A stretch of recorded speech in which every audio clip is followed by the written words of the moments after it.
Tonight, more coronavirus evacuees headed to Joint Base San Antonio Lackland for quarantine.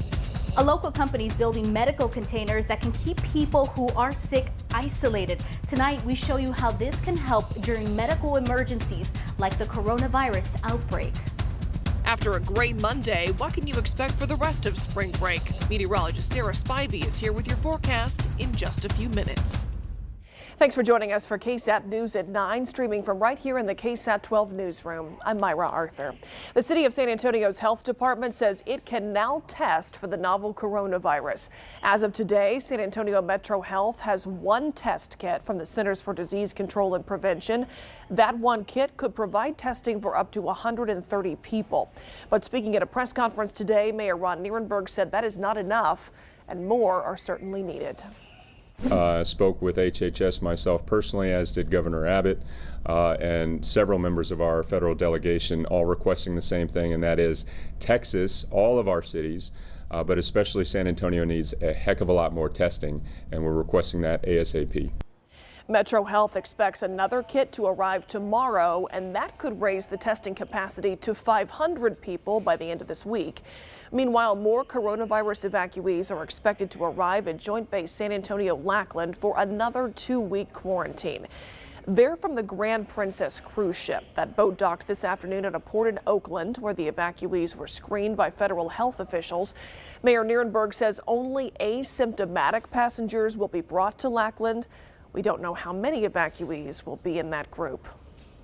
Meantime, self-contained medical units could be the answer to transporting future patients who have the coronavirus. A local company is building these units, and they could also be used for other highly infectious diseases. Tiffany Huertas with a look at how these containers work. This is our training area. It's what we call our mock-up. It gives you a sense of the size and the spacing that you would be able to use for our medical teams as we would transport patients. Local company Knight Aerospace has started building its first medical container that can be placed inside of a cargo aircraft to transport patients. The company creates different containers depending on the size of the aircraft. Our unit is completely independent. The only thing it takes from the aircraft is power. That's why we're able to roll this on and hook it up in about 45 minutes and the aircraft is ready to go. These units can fit up to 12 patients plus medical personnel. So we have not only space for the patients to go by a litter or a gurney, but we can put in seats that would allow the patients to be upright, and as well as for the medical crew members to be able to sit in. The chief medical officer believes these containers can work to transport patients, including those with COVID-19. The coronavirus is one of those things where it's a communicable disease, and the advantage of having a module such as this is we can put it inside the aircraft and we can completely separate the exchange of air and contact between the medical crew and the patients and the air crew and the airframe. The units can be built in 4 to 6 months. Rhodes says the CDC and the State Department have expressed interest in the containers. They have both brought teams into San Antonio. As recently as November, we had the Assistant Secretary of HHS here in San Antonio talking to us about this solution because they understand they need a long-term sustainable solution that is going to be airworthy, and we're the only company that can deliver that. After patients are delivered to a hospital or another location, there is a decontamination process so they can use the container for another mission. Now, the cost of one of these depends on the size and the type of equipment that is installed inside. Myra? Interesting. Thanks, Tiffany. Around the world, the novel coronavirus has infected more than 108,000 people and killed more than 3,800. More than 600 of the coronavirus cases are right here in the U.S. 24 of them are in Texas. From keeping up with how the city and state are preparing to tracking the potential impact on local events like Fiesta, KSAT.com has a lot of resources to help you keep up with the very latest on the development of this disease. You can continue to follow our coverage anytime, day or night, on our website at KSAT.com. A man shot and killed today as deputies responded to a call in Elmendorf. Officers go from chasing teen suspects to having to rescue them. And a dog missing in Miami is found in Michigan. Here's tonight's 9 at 9. The Bexar County Sheriff's Office investigating a deadly deputy-involved shooting in Elmendorf. We know that this started when a neighbor called police when they witnessed a woman being dragged by the hair into the house that you see right behind here. Elmendorf police were first to arrive at the scene before then asking for help from the Bexar County Sheriff's Office. At some point, it appears, at least preliminarily, that suspect produced a weapon of some sort, possibly a screwdriver, and may have made some sort of a movement toward the two officers. The Bexar County deputy opened fire undetermined number of times. The suspect was struck at least one time in the upper body and is deceased on scene. The sheriff says deputies have been called out to the home in the past for domestic violence and mental health related issues. In China, at least 10 people killed after a hotel being used as a coronavirus quarantine center collapses. Several others remain unaccounted for. The hotel had been under renovation since January. Investigators are trying to figure out whether the collapse was due to structural issues or renovation work.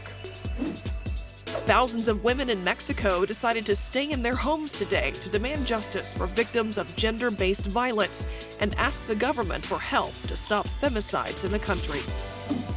Meanwhile, in Chile, feminist groups held mass Women's Day marches yesterday. There were several reports of clashes and a handful of arrests. Also in Chile, $15 million stolen from an armored vehicle at the airport in Santiago. Police say a group of 10 armed people entered a terminal and intimidated security officers. Investigators say that the robbers were likely privy to inside information that allowed them to act. A high-speed police chase in Oklahoma turns into a rescue operation. Body cams were rolling as a car officers had been chasing crashed and caught fire, trapping 2 teen suspects inside. Officers quickly shifted into rescue mode, using batons to break the glass. They were able to pull the suspects to safety. The teens were successfully rescued, treated for their injuries, and later arrested and booked for theft. Take a look at this close call in Florida. A small plane crashed into a Florida woman's backyard near the Destin airport. The plane reported engine problems before it went down, crashing into a tree. 2 men and a dog survived without any serious injuries. Today in London, Harry and Meghan took part in their final scheduled event as working royals. They joined the Queen and the Duke and Duchess of Cambridge at a service at Westminster Abbey. After March 31st, they will no longer use their royal titles and they will no longer receive public funds. I think it's a very big blow, actually, because I think Harry and Meghan are hugely popular with new ideas that really touch a younger audience. Harry and Meghan are expected to return to Canada, where they will go through a year-long transition while they work on starting a new nonprofit organization. A lost dog from Miami will soon be heading back home after being found 1,400 miles away. A woman in Michigan found the dog in her yard last week. She took the animal to a local animal hospital where they scanned his microchip and tracked down his owners.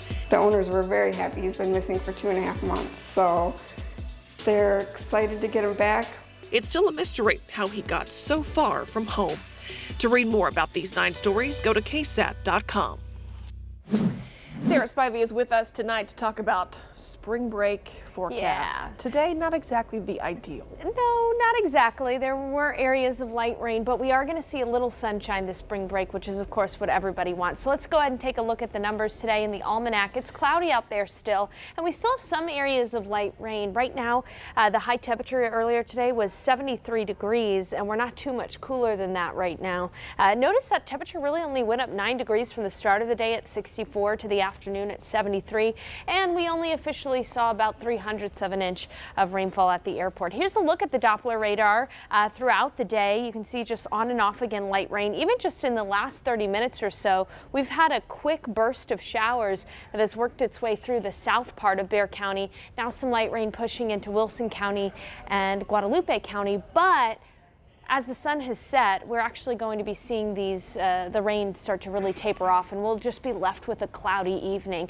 Take a look at rainfall totals. Not much at all. We barely eked out 0.03 of an inch of rain at the airport, but there were some areas that saw about 1/10 of an inch of rain or more, like Bernie Stage Road in Canyon Lake up in Comal County. Right now, temperatures not much cooler than they were just a couple hours ago at 69 at the airport, 68 at Port SA, and 66 at JBSA Randolph. These dew points, though, are the main story. It is muggy outside and temperatures are going to get close to the dew points by midnight. So we're going to see fog start to develop as early as midnight, and then we're going to carry fog and even some patchy drizzle through the early morning hours right before the morning commute. So expect a bit of a damp morning commute where you'll strain to see out in front of you. So give yourself an extra 20 to 30 minutes to get to work tomorrow morning. Then we're going to hang on to really stubborn clouds, isolated rain throughout the day, but really only isolated, not like today where we saw that on again, off again light rain. And we'll be muggy all day long. South-southeast winds at 5 to 10 miles per hour. We're seeing Pacific moisture stream in from the south and from the east, and so any little piece of energy is going to trigger a couple of showers. And as we take a look up to the north, you can see where the really big piece of energy is right now across parts of the Midwest. Notice as we go through time that we'll still see pieces of energy around San Antonio by tomorrow. So that's why we have a small chance for isolated showers. But then as we go through Wednesday and Thursday, that energy is going to really disperse, and we should be able to see tons of sunshine on Wednesday and Thursday before our next big rainmaker makes its way to San Antonio by the weekend. So here's the rest of your spring break as far as rain chances go. Isolated tomorrow. Barely there Wednesday and Thursday, about 10% for a stray shower. Then starting on Friday and Saturday, we'll really tick up those rain chances. By the weekend, we'll have a chance for scattered showers and storms pretty much every day of this upcoming weekend. Now, the good news is, again, a little bit of a break with some sunshine on Wednesday and Thursday. It is Monday night, which means it's time for some life advice with an all-new adulting hack. Tonight, we're talking about pets, specifically how to keep them healthy by keeping them away from certain foods. RJ Marquez with tonight's adulting hack. If you have a pet, you know they can get into a lot of things at home that aren't for them. Here are some food and drink items you need to make sure they don't eat or drink. Alcohol is the first no-no. Beverages and food products containing alcohol can cause vomiting, diarrhea, decreased coordination, difficulty breathing, coma, and even death. Avocados are popular if you're getting together with family and friends, but they are dangerous for pets, mostly birds, rabbits, and horses. Chocolate, coffee, and caffeine, also not good for pets. These products all contain substances called methylxanthines. When pets eat chocolate, it can cause vomiting and diarrhea, an abnormal heart rhythm, seizures, and could be fatal. Keep in mind that darker chocolate is more dangerous than milk chocolate. Do not feed your pet grapes or raisins. These fruits have a substance that can cause kidney failure. Milk and dairy are also bad for your pet because pets do not possess significant amounts of lactase, that is the enzyme that breaks down lactose in milk. Milk and other dairy-based products can cause diarrhea or other digestive problems. And the last no-no for pet owners, nuts. Almonds, pecans, and walnuts contain high amounts of oils and fats. The fats can cause vomiting and diarrhea and potentially pancreatitis in pets. The ASPCA has a full list of people foods that you should avoid feeding your pets. For the 9, RJ Marquez.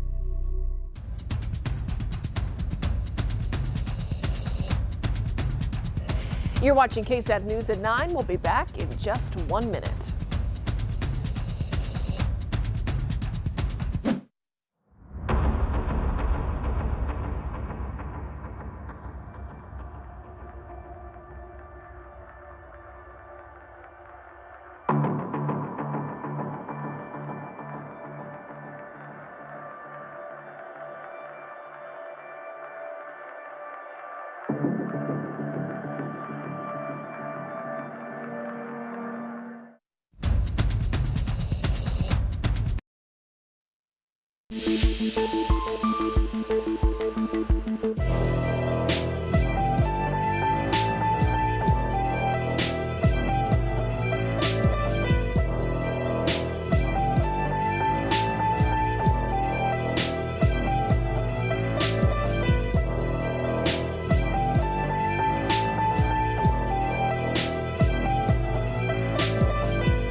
Here at home, the Bexar County Elections Department said earlier today that it would finish counting an estimated 150 provisional and mail-in ballots by this evening.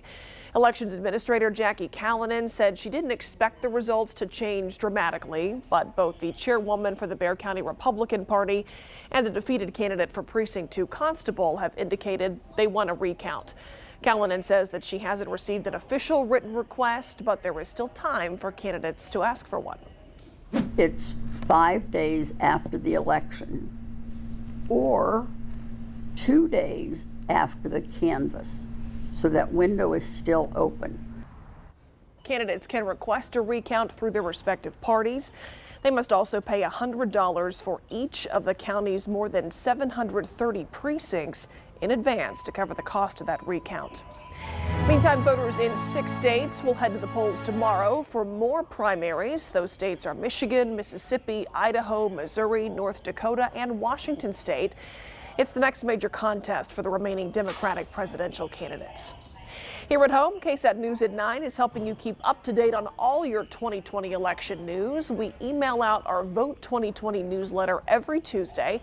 If you haven't yet, you can still sign up at ksat.com/newsletters. Tonight's top stories all focused on the coronavirus outbreak. The U.S. State Department is urging Americans not to get on cruise ships as novel coronavirus cases rise across the U.S. The advisory is especially for people with underlying health conditions.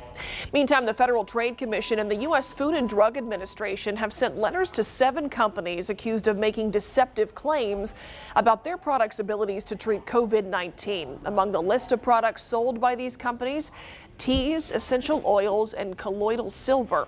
If the companies don't respond in 48 hours, they risk facing product seizures and legal injunctions. The FDA is reminding the public that right now there are no vaccines or drugs approved to treat the novel coronavirus. The grocery delivery company Postmates has a new option for customers worried about the virus. It's contact-free delivery. People can now select it on the app, or they can choose delivery to the door or to the curb. Here at home, it's a local foodie adventure that you may not have heard about. San Antonio Magazine's Secret Supper happens only a handful of times a year. The idea is you buy a ticket to a dinner, but you don't know where it's being held, what's on the menu, or who the chef is. Digital journalists Andrew Wilson and RJ Marquez give us a behind-the-scenes look. Looking for a fun way to explore the city? Well, we found an event that foodies will absolutely love. We take you inside San Antonio Magazine's Secret Supper. We came up with this idea of a seated dinner with one of the top chefs in town, but with a little twist so that people don't know who the chef is or even where the location is going to be. When you buy a ticket, you know you're getting a 4-course meal, all-inclusive drinks, and a great atmosphere. This one took a little longer to plan, a lot of coordinating because we have a demanding schedule here at the Majestic, so we started planning this one 6 months ago. And we've kept it a secret the entire time, and it's very rare to have a dinner on the stage. So the whole idea is that it's very exclusive. The concept of a secret supper is a sign that the culinary industry continues to expand across San Antonio. The fact that it's all kind of a secret who the chef is and presenting in a really awesome space like this, that's the first time for me. Stuff like this, it's out the box and really getting people to connect more with some of the chefs around town. For this one we did a ravioli al uovo, which is a kind of a festive Italian ravioli that's got a cheese filling traditionally, but also a raw egg yolk in each one. It's been such great response. The chefs have loved it. It's a little bit something different for them. They love getting to interact with the audience and get to cook in a different place. To be in such an awesome landmark in San Antonio, serving awesome food and have a great team with me, taking part of it is really exciting and definitely awesome memory. For the 9, RJ Marquez. If you're interested in checking out this event for yourself, you can sign up for a secret supper at sanantoniomagazine.com.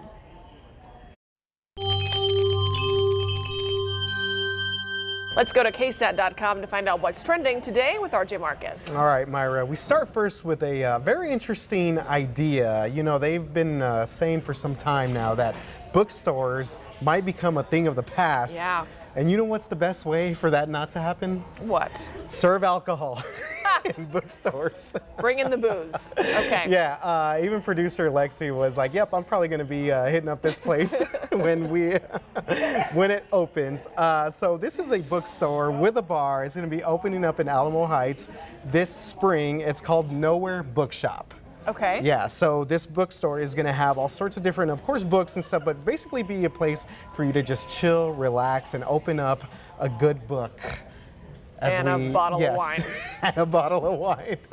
Or whatever other, maybe a beer too as well. So yeah, it's basically just going to be kind of just a hangout spot. Actually, Jenny Lawson, she was a New York Times best-selling author. She's the one who kind of came up with this idea. Oh. And she says that she still feels like books are still magical even in the digital age. I can see the appeal of something like this. Like, we're all so overly stimulated with phones, and then you can go to the movies and have a cocktail, or you can go to like a gaming place. Like, there's so much going on. So maybe just a quiet book. Yes, definitely. You know, yeah, a nice place way to just unwind. Sort of relax. Yeah, Lawson said that it's basically going to be like a sanctuary and safe place to get out and read a book. So this opens up this spring. So just kind of keep with us, stay with us, and we'll find out a firm date on that. But we'll let you know. Yeah. Cool so idea. More information on that on our website, KSAT.com.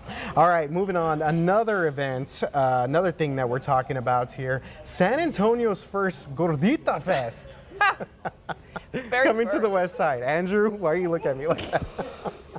Okay. Very first. San Antonio, if it can be made into a festival with food, we're going to do it. Oh, we absolutely can. Yeah, this one's going to be a lot of fun here. This is going to be May 3rd out there on the west side, Rosedale Park, and they're going to have all sorts of different things. They're going to have gorditas with barbacoa, al pastor, carnitas, and all types of different things from Texas vendors.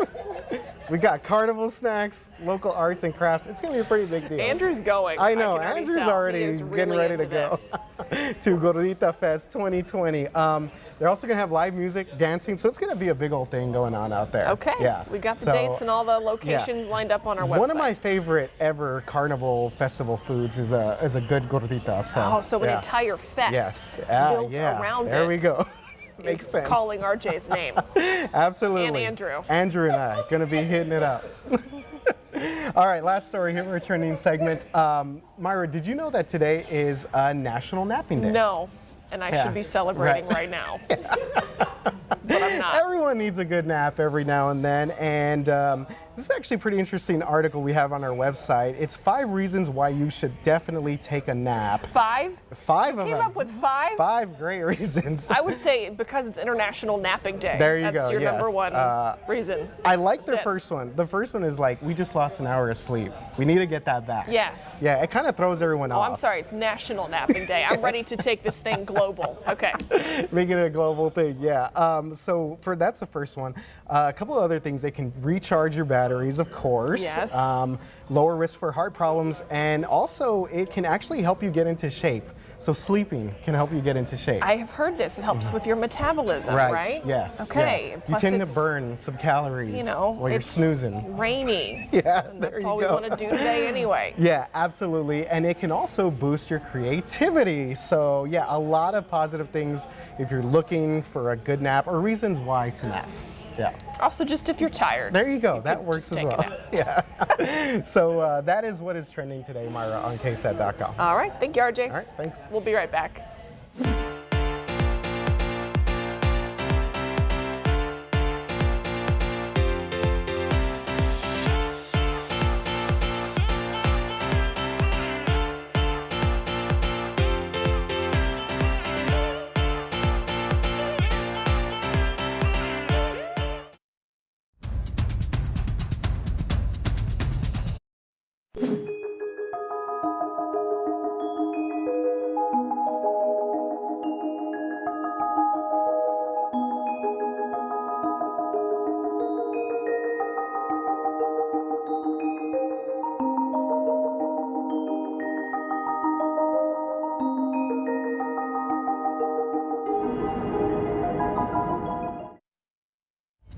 Thanks for watching this edition of KSAT News at 9. That is all our time tonight. I'm Myra Arthur. We'll see you right back here tomorrow.